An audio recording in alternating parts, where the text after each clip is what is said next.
जय हिंद साथियों।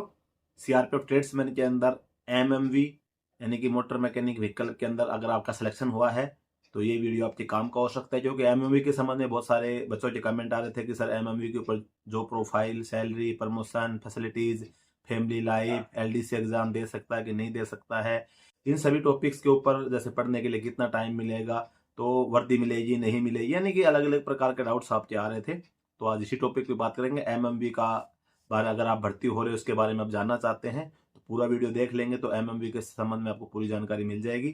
और चैनल पे अगर आप पहली बार आए हैं, चैनल को सब्सक्राइब जरूर कर लीजिएगा। वीडियो को लाइक नहीं करते लाइक कर लेना। तो शुरू करते हैं वीडियो।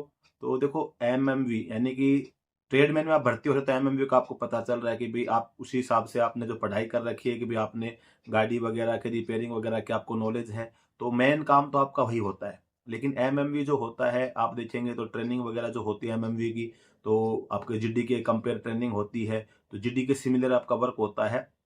तो जीडी के सिमिलर वर्क मैं जैसे बोल रहा हूँ कि भाई जैसे आपको जैसे पीटी परेड जीडी के जवान करते हैं, नाइट ड्यूटीज वगैरह आपकी हो गई, ये जो जीडी के जवानों की तरह आपकी लगती है। लेकिन आपको जो यूनिट का जो हेडक्वार्टर होता है वहीं आपको रहना होता है। ड्यूटी वगैरह आपकी लगती है तो जहाँ पे आपकी गाड़ी वगैरह जो एक एम्प्टी पार्क होता है वहीं पे आपकी ड्यूटी लगती है। बाकी आपको पीटी परेड भी लागू होता है, पीटी परेड में आपको जाना पड़ता है जीडी के जवानों के साथ में।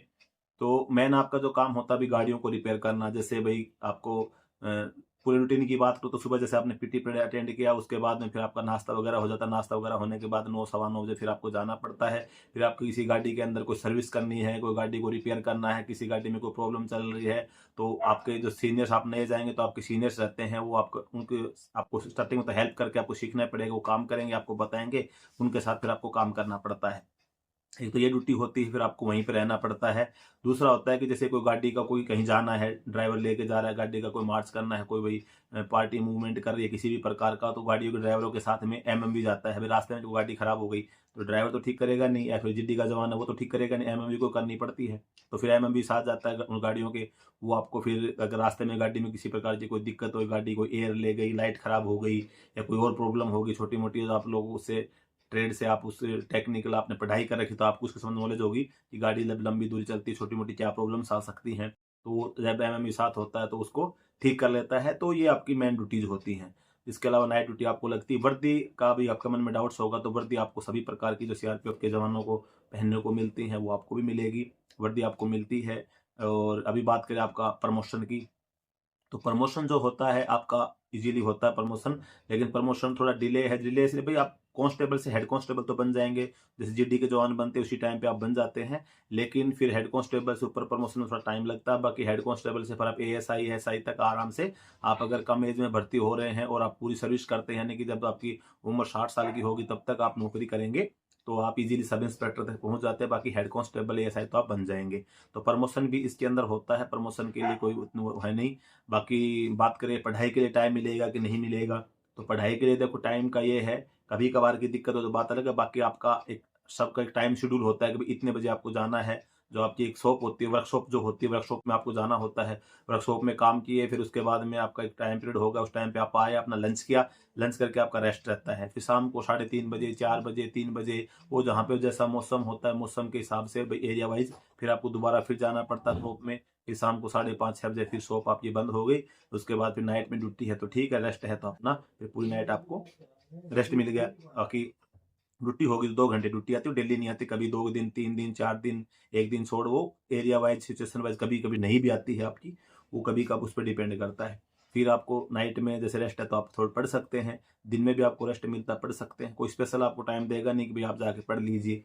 तो ये तो हो गया आपका पढ़ाई के संबंध में, आपको डाउट्स क्लियर होगा भाई पढ़ाई करने के लिए टाइम मिलेगा नहीं मिलेगा। इसके अलावा बात करें फैमिली लाइफ की, तो फैमिली लाइफ में क्या है कि आपका सबसे बड़ा बेनिफिट ये है कि आपको जहां भी पोस्टिंग आप जाएंगे तो यूनिट हेडक्वार्टर के अंदर आपको रहना पड़ता है। तो मैक्सिमम प्लेस में आप देखेंगे हार्ड एरिया को छोड़ दिया जाए तो यूनिट हेडक्वार्टर जो होता है वो ठीक ठाक जगह होता है। यूनिट हेडक्वार्टर में आपको फैमिली रखने का मौका मिल जाता है। भाई आपको कैंप में क्वार्टर्स अवेलेबल होते नहीं बटालियन लेवल में, तो आप बाहर सिविल में क्वार्टर लेकर रह लेंगे तो बड़ी आपकी फैमिली लाइफ, आप अपना टाइम टू टाइम जो आपको आना पड़ता है वर्कशॉप में आए, उसके बाद अपने क्वार्टर पे आप चले गए, नाश्ता करने जाने का टाइम मिलेगा, लंच करने भी जाएंगे, नाइट ड्यूटी नहीं है तो फिर आप डिनर का भी पूरा डिनर करने जाएंगे नाइट में अपना घर पे। तो फैमिली लाइफ तो डिपेंड करती है पोस्टिंग पैलेस पे। लेकिन बाकी ट्रेड की तुलना में जिन ट्रेड की हेडक्वार्टर में पोस्टिंग हो रहती है तो उनको ठीक ठाक फैमिली लाइफ रह जाती है। मैक्सिमम पैलेस में आपको हार्ड एरिया को छोड़ दिया जाए तो फैमिली आप रख सकते हैं, अगर आपको रखना चाहिए चाहते हैं आप तो। बाकी बाहर सिविल में आप रूम रेंट लेके परमिशन आपको लेनी पड़ती है डिपार्टमेंट से, परमिशन लेके अगर आपको परमिशन मिल जाती है तो आप फैमिली को रख सकते हैं। बाकी फैमिली लाइफ फोर्स में आप किसी में भी जाएं, CRPF, BSF, ITBP, SSB, CISF, सभी के अंदर वो डिपेंड करता है पोस्टिंग पैलेस के ऊपर कि आपकी पोस्टिंग किस क्षेत्र के अंदर है। पोस्टिंग के हिसाब से आपकी फैमिली लाइफ बनती है। फैसिलिटीज़ में मैं बात करूँ तो फैसिलिटीज़ में सेंट्रल गवर्नमेंट के रूल के अनुसार भाई आपको सभी प्रकार की जो फैसिलिटीज़ के अंदर सरकार के कर्मचारियों को मिलती है वो सभी फैसिलिटीज़ आपको मिलती हैं। जैसे आपको भाई बच्चों के लिए आपके लिए मेडिकल की सुविधाएं मिल गई, आपको सीजीएचएस कार्ड आप बनवा सकते हैं, आपको 250 पर मंथ कटेगा। सीजीएचएस पैनल में जो हॉस्पिटल्स होते हैं उसके अंदर आपका इलाज हो जाता है, पैसा जो लगता है वो क्लेम हो जाता है, आपको आयुष्मान कार्ड की फैसिलिटीज मिल जाती है। बाकी सीआरपीएफ की जो हॉस्पिटल्स होती हैं उनके अंदर छोटी मोटी जो भी आपकी प्रॉब्लम्स होती है, आप परिवार साथ में रखें तो खांसी बुखार जुकाम छोटी मोटी प्रॉब्लम की दवाइयाँ मिल जाती हैं। ग्रुप सेंटर वगैरह में पोस्टिंग होते तो वहाँ पे चेकअप वगैरह अच्छी अच्छी बड़ी बड़ी हॉस्पिटल्स हैं उसके अंदर भी सुविधाएं आपको मिलती है, आपको आपके जो डिपेंडेंट होते हैं उनको मिलती है। बच्चों के एजुकेशन के लिए आपको एजुकेशन अलाउंस मिलता है, हॉस्टल में बच्चों को पढ़ाते हैं सब्सिडी मिलती है, अगर बच्चे पढ़ाई में अच्छे होते हैं तो स्कॉलरशिप आपको मिलती है। कुछ जगह पे जैसे एमबीबीएस, बीडीएस ये वगैरह, आईटीआई, इन डिप्लोमा वगैरह जो करते हैं इनके अंदर सेंट्रल आर्मड पुलिस फोर्स की कुछ वैकेंसी मतलब कोटा होता है, वैकेंसी होती है, उसमें बच्चे का आप एडमिशन कराते हैं वो भी मिलता है। कुछ बेनिफिट्स आपको मिलते फैसिलिटीज जो मिलती हैं सीआरपीएफ के अंदर। बाकी आपका कैंप में रहना सहना खाना पीना वो तो फ्री है ही है। बाकी अगर आप अपने बच्चों को सीआरपीएफ या किसी ग्रुप सेंटर्स के अंदर रखना चाहते हैं, जैसे आपकी पोस्टिंग कहीं और है, आप चाहते हैं बच्चे भाई सिटी के अंदर है तो आप ग्रुप सेंटर के अंदर, जैसे दिल्ली में आप अपने बच्चों को रखना चाहते हैं तो दिल्ली में जो ग्रुप सेंटर है उसमें आप अप्लाई कर देंगे, आपको सरकारी क्वार्टर मिल जाएगा तो सरकारी क्वार्टर में आप अपने बच्चों को रख सकते हैं। आपकी जो ड्यूटी अलग जगह तो आप बच्चों को पढ़ाना चाहते हैं तो बाहर सिविल में कमरा किराया लेने को जाए आप ग्रुप सेंटर में लेके ग्रुप सेंटर के अंदर जो सुविधाएं मिलती हैं फैमिली मेंबर्स को उन सुविधाओं का फायदा आप उठा सकते हैं। अब बात आ जाती है आपकी एलडीसी एग्जाम की, तो देखो एमएमयू में एलडीसी एग्जाम किसी प्रकार का कोई लागू नहीं होता है। एलडीसी एग्जाम आप कोई नहीं दे पाएंगे। एमएमयू में थोड़ा सा ये एक प्रकार का मान के चलो कि आपके लिए थोड़ा सा दिक्कत वाला काम है कि एलडीसी एग्जाम आपके लिए लागू नहीं होता किसी भी प्रकार का। तो इसके अलावा आप बात करें सैलरी की, सैलरी के बता दिया, अगर नहीं बताया होगा तो 21,700 आपकी बेसिक है, 53% आपको डीए मिलता है, 10% एचआरए मिलता है। तो ऐसे करके आपकी जो ग्रोस सैलरी होती है 40 से 45,000 पड़ जाती स्टार्टिंग सैलरी। उसके बाद में फिर आपको कटौती वगैरह करके फिर आपको अच्छा खासा मतलब मिल जाता है सैलरी। और बाद में फिर आप जैसे ट्रेनिंग वगैरह करके कहीं भी जाएंगे उसके हिसाब से फिर आपको उस पोस्टिंग पैलेस के हिसाब से फिर आपको सैलरी मिलती है, अलाउंस मिलते हैं।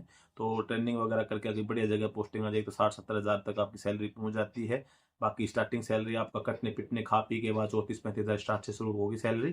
तो सैलरी भी अच्छी खासी आपको मिल जाती है। बाकी सैलरी के संबंध में मैंने डिटेल्ड वीडियो बना रखा है, डिस्क्रिप्शन में लिंक मिल जाएगा, उस वीडियो को जाके देख सकते हैं। वीडियो में आपको पूरी जानकारी कितनी कटौती होती कौन कौन से अलाउंस मिलते हैं पूरी जानकारी आपको उस वीडियो के माध्यम से मिल जाएगी। तो मेरे हिसाब से आपको जो वर्दी वगैरह का मैंने बताया दिया, प्रमोशन का बता दिया, फैमिली लाइफ, सैलरी, जो प्रोफाइल, फैसिलिटीज, लगभग टॉपिक कवर कर दिया। बाकी ज़्यादा लंबा वीडियो खींचने से बहुत लंबा हो जाएगा। तो फिर भी अगर आपका कोई डाउट हो जाता है तो आप कमेंट करके पूछ सकते हैं। वीडियो अच्छा लगा तो लाइक कर देना, चैनल पर पहली बार सब्सक्राइब कर देना। जय